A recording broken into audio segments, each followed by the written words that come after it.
اعوذ باللہ من الشیطان اللعین الرجیم بسم اللہ الرحمن الرحیم الحمد للہ رب العالمین وبہ نستعین وهو خیر المعین ولعنۃ اللہ علی اعدائہم اجمعین اما بعد فقد قالت فاطمۃ الزہراء سلام اللہ علیہا ما یصنع الصائم بصیامہ اذا لم یصن لسانہ وسمعہ وبصرہ وجوارحہ۔ حاضرین محترم، ناظرین گرامی قدر، ہمارا یہ سلسلہ حدیث الحمدللہ آج 11ویں مرحلے میں پہنچ چکا ہے، اور آج ہم نے آپ حضرات کی توجہ ایک حدیث مبارکہ کی جسے شہداد عالمیان نے ارشاد فرمائی ہے، اس حدیث مبارکہ کی جانب آپ حضرات کی توجہ مبذول کرانا مقصود ہے، جس حدیث مبارکہ میں شہداد عالمیان ہم اور آپ کو بالخصوص روزہ داروں کو متوجہ کرتے ہوئے ارشاد فرماتی ہیں کہ روزہ رکھنے والے کا روزہ اس وقت تک نہیں ہو سکتا کہ جب تک کہ روزہ رکھنے والا اپنی زبان سے،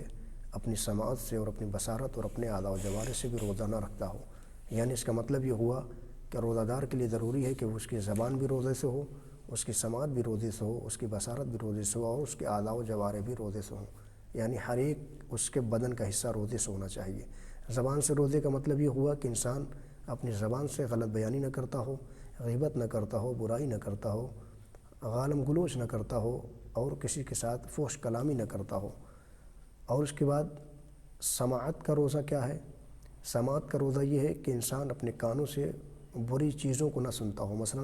حرام چیزوں کو نہ سنتا ہو، گانا نہ سنتا ہو، کسی کی غیبت نہ سنتا ہو، اور کسی کی برائی نہ سنتا ہو۔ اسی طریقے سے انسان کی بصارت کا روزہ ہونا، کیا مطلب؟ بصارت یعنی آنکھوں سے روزہ ہونا۔ آنکھوں کا بھی روزہ رہنا ضروری ہے، روزے سے ہونا ضروری ہے۔ آنکھوں سے روزہ اس وقت ہو سکتا ہے کہ انسان جب روزے کی حالت میں ہو تو وہ حرام چیز نہ دیکھے، مثلا فحش چیزیں نہ دیکھے، حرام چیزوں کو نہ دیکھے، اور اسی طریقے سے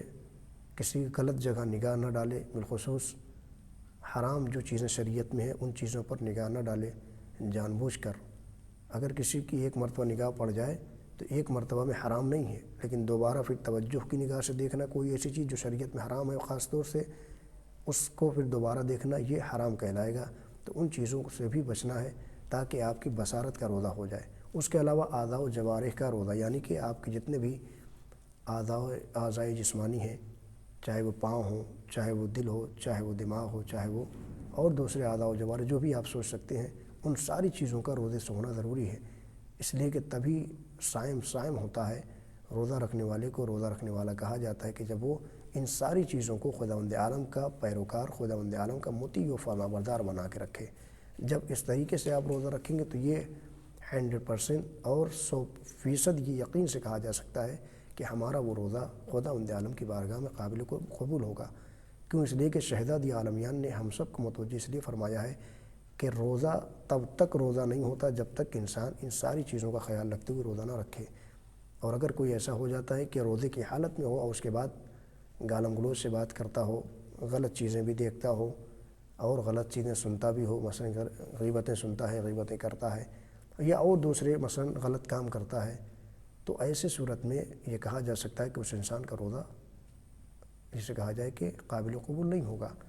آل محمد کی نگاہ میں، خداوند عالم کی نگاہ میں۔ اس لیے شہداد عالمیان نے شاید ہم سب کو متوجہ فرمایا ہے کہ ہمیں روزے کی حالت میں ہر اعتبار سے روزے سے ہونا ضروری ہے۔ یعنی ہماری آنکھیں بھی روزے سے ہوں، ہماری سماعت بھی، ہماری بصارت بھی، ہماری زبان بھی، اور ہمارے دل اور دماغ اور ذہن بھی، تاکہ ہم خداوند عالم کی بارگاہ میں جب جائیں تو ہماری یہ ساری چیزیں جب یہ روزے سے انشاءاللہ ہوں گی تو ہم خداوند عالم کی بارگاہ میں جب جائیں گے اور اس کی بارگاہ میں توبہ استغفار کریں گے، دعائیں مانگیں گے، تو یہ ساری چیزیں ہمارے لیے جب اس طریقے سے ہم روزہ رکھ کر جائیں گے تو خداوند عالم ہماری دعاؤں کو، ہمارے استغفار کو، اور ہماری تلاوت قرآن کو، ہمارے روزوں کو درجہ قبولیت عنایت فرمائے گا۔ والسلام علیکم ورحمۃ اللہ وبرکاتہ۔